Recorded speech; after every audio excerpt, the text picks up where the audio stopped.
Welcome to the very first edition of the Restricted Area Podcast. My name is TP Hammock, and I am joined today by a cast of characters in Jackson Harris, Payne Golden, Nick Sutton, and Brett Riemann. So, gentlemen, I'd like to take this opportunity to pass this on to you guys to introduce yourself to the public and let them know more about you and what you are all about. Yeah, I'll kick us off. My name is Jackson Harris. I currently attend the University of Arkansas. My favorite college basketball conference is the A10. They're electric. I love watching them. I have played Bronny James before, so if you question any of my takes are better than yours. So go ahead, whoever's next. Yeah, I'm Payne Golden. I'm attending Vanderbilt University right now. I'm not a fan of Vanderbilt. There's no reason to. I grew up an Auburn fan, so I'm still one. My favorite basketball conference is a tie between the Big Sky and the Big East. The Big Sky is more for comedic purposes because this podcast was originally formed by a group of us who wanted to try to beat Vegas and learn Big Sky basketball better than Vegas did. And we failed miserably after that, and we gave up after 2 weeks after Brett and myself both bet Eastern Washington spread against Marquette the opening night of college basketball, and it was a 25-point spread. We thought it was free money. No, it was not. It was not even close. I believe Marquette won by like 40. And then I love the Big East just because it's always a very entertaining brand of basketball. You never know, like there's crazy upsets that happen all the time. Like we're going to get to one of them that happened just the other day. The one that always comes to mind for me is when Villanova lost in the first round of the Big East tournament in 2021 to Georgetown, who I believe did not win a single game in conference that season. I'll pass it on to whoever's next now. Yeah, I'm Nick Sutton. I just graduated last year from Vandy. So similarly to Payne, I'm not much of a Vanderbilt fan. Like he said, it's just a difficult watch. Tough to be a fan of that team. They just don't, they don't play with discipline. They're a bottom feeder in the SEC. But what I love most is the press defense. I love Shaka Smart's havoc style of full court press. And what really instilled that in me was growing up as a huge Louisville fan, watching Rick Pitino's teams play with so much tenacity on the defensive end with their full court press. And Payne likes the Big East a lot. I like the Big East too, but specifically I loved the pre-2014 Big East before all the conference realignment happened back when you had teams like Louisville, Syracuse, Cincinnati, Pitt. That was just a really exciting conference to watch. And that's me. I guess that leaves me. I am, like Payne, a senior at Vandy. Payne and Nick have pretty well covered that. We're not going to talk about it. There's nothing to say. My favorite conferences are the Big 12 and Pac-12. Big 12 is just the best conference in basketball. I'm not interested in arguing with anyone about that. That's just the truth. Pac-12 is pretty shitty basketball, all told, but pretty entertaining. That also has something to do with the teams I like. I'm from Boulder, Colorado. I'm a lifelong Colorado Buffaloes fan. Did not hop on the primetime bandwagon, so don't anyone accuse me of that. I've been going to Colorado basketball games since I was a little kid.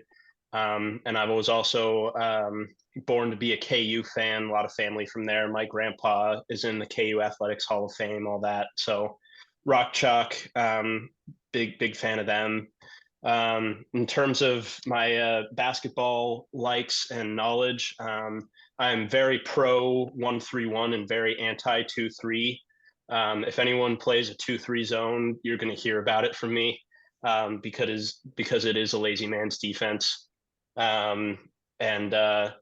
Much like Jackson, I played basketball up until I was in 8th grade. So there's a just deep wealth of really extreme ball knowledge on this podcast. So I can't imagine us getting anything wrong, really. And that leaves me, TP Hammock. I just graduated from Auburn. I currently work with a radio station. We have a 3-hour sports talk show called Sports Call on Tiger 95.9 in Auburn. I used to write for the Auburn Plainsman, where I was a sports writer. Covered many of the Auburn basketball game for men's and women's. And my favorite conferences, without a doubt, is the WCC. You gotta love the WCC outside of Gonzaga. Excuse me, there. I know that'll get some people mad. And Horizon League. I mean, how can you hate on the Horizon League? I mean, they just go out there and they play ball. You got Cleveland State, Wright State, Youngstown State, the farewell season of IUPUI in Indianapolis. So I love the Horizon League, especially on towards the end of the week on Fridays and Friday nights. They have a lot on like ESPNU and ESPN2. So I've enjoyed that. But I'm just a big fan of college sports as a whole. But for college basketball, I'm a big Auburn fan. I also do love Georgetown, as my father is a big Georgetown fan. And that's always a good one. And we'll get into mid majors later. But yeah, that's about me. And enough about us, though, gentlemen. We got to talk about this week of college basketball. Now, we had some pretty impressive performances. And Payne, you got a chance to watch the Auburn versus Arkansas basketball game, and you are an Auburn fan as well. So I'm going to turn the floor over to you, and then after you finish, Jackson, as an Arkansas student, you had the displeasure of seeing that game. So Yes. I'll let you turn it over and give your analysis from the losing side. So Payne, start us off and tell us how you felt about your Tigers on Saturday afternoon. Yeah, so unfortunately, I didn't get to watch too much of the game. I watched the entire first half. I was the Vanderbilt versus Alabama game was happening the same day, and it started during halftime of the Auburn Arkansas game. So I didn't get to watch Auburn pour it on in the second half as much. I watched most of the first half, and I got to say, I was laughing at both teams for most of the first half because of how completely inept they both looked. I thought the final score was going to be somewhere in the 50s for both teams. Because I think what was it, Jackson, like 2-0 after 4 minutes for Auburn. Yeah, Nobody was scoring, nobody could hit their shots, and then Arkansas started getting hot. I was worried for a bit. Like Arkansas could not miss; they couldn't buy a miss. And then Auburn, like second half hits, Auburn just starts going on a crazy run. I think they had more Arkansas going on a crazy drought. I think they had multiple occurrences of going more than 3 minutes without making a basket. But I mean, Auburn was automatic in the second half from what I saw.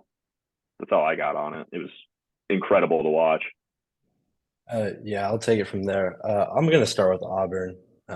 Something that really impressed me was I feel like Auburn teams in the past, they've had one guy who's like really been their guy, has been their go-to. From what I saw in the game, it was the whole team their highest scorer came off the bench. It was a total team effort. The one guy who really stood out was Johnny Broom. The league got to 20. Arkansas went on a little run, cut it to 12. Then Auburn just started feeding Johnny Broom. He was scoring the basket at will. He was making the right passes, and he's the reason that game really opened up. And another thing I would just like to point out, maybe this is just more Arkansas issue than anything. Teams play bad all the time, and they lose by 5 to 10 points, especially teams as talented as Arkansas, because they can score the ball. D1 basketball players can hit tough shots even when they're having bad days. But Auburn didn't let that happen. They continued to pour it on, and that was extremely impressive, and especially in a place like Bud Walton. Now, for Arkansas, the good thing is, I don't know what you guys know about Kenyon Minifield, but he didn't get to play the first 10 games of the year. He transferred from Washington, was ineligible due to grades. He's been great. Through his last 3 games, he's been averaging 15 points off a 45% field goal percentage, and he was really the only bright spot. Another good thing, if you're an Arkansas fan, you can say this has happened the last 3 years. You've made the Elite Eight twice and the Sweet 16 3 times. This is common. Last year, they started 1-5 in conference. I'm not sure what it's going to take for this team to have the same success as teams past, but a lot of the fan base is saying that they've given up on multiple occasions, specifically North Carolina, Auburn, and Oklahoma. Those are 3 teams that could be in the round of 32, maybe the Sweet 16. So it's not good looks in Fayetteville, but who knows? They can maybe turn it around. They have a pretty light schedule, as light as you can get for a Power 5 conference their next 5 games. So, Well, good deal, gentlemen. And as we move on, another impressive performance, not just a performance, full week of work. How about Shaheen Holloway finally getting it together? And I'm not saying that in a bad way. I'm just saying last year they were kind of up and down, and I think we all understood that it would take a year or two. Seton Hall needed a little bit of rebuilding, and Shaheen Holloway's not afraid of that. Talk about this week, gentlemen. Went to Providence. Now, it's very hard to win at Providence. That's a tough place with Coach Kim English there. And so, and he went in there with his Pirates. And they defeated Providence 61-57. And his work wasn't finished there. And then he went back home after a big win. And we've seen this plenty of times, and we'll see it plenty of times this year. After a big win, you face another hard team, and you see teams fall flat. Not the Pirates, not Seton Hall, as they took down Marquette 78-75. Their current KenPom rating is at 67 for reference. But before this, before the week, last week they are back on December 23rd. They lost to Xavier by 20 points. They were all the way down to 80 in KenPom. But now, climbing their way back up, guys. Can we expect to see more of this type of Pirates team, or is this just a flash in the pan? I'm selling this, TP. I'll just say I think that Providence team just had no juice in the second half. Bryce Hopkins went down with a season-ending torn ACL in the first half, and he really carries that Providence team. I don't want to say he's their whole team, but he is the lifeblood of that Providence team. And then they come back home. It's tough to win on the road in the Big East. It would be tough for Marquette to go in and win anywhere on the road in this conference. So I'm going to say I'm selling this Seton Hall team. They're going to finish in the middle of the pack in the Big East. I think that's fair, Nick. And when you lose a star player, especially a season-ending injury, like an ACL especially, is just demoralizing. It's going to be tough to come back and win that game. I think that has a lot to do with that win. But I do really like what Shaheen Holloway is doing over there at Seton Hall. It's going to be hard to win games in the Big East. It's a really, really good conference. You've seen teams that have proven themselves to be elite caliber teams struggle on the road. And so the fact that they could go in and get a road win regardless of the circumstances and then hold serve against a just really solid Marquette team, I think to TP's point, you got to give a coach a couple of years to get his footing, and Shaheen Holloway has done that remarkably quickly and has shown a team that, maybe I think you might be right. They probably finish around middle of the pack in the Big East, but the fact that they're capable of putting in these performances and doing this, it shows a lot of promise moving forward. Well, good deal. I think personally, I think if they can keep it up, they have a very favorable schedule kind of coming forward. They host the Hoyas on Tuesday.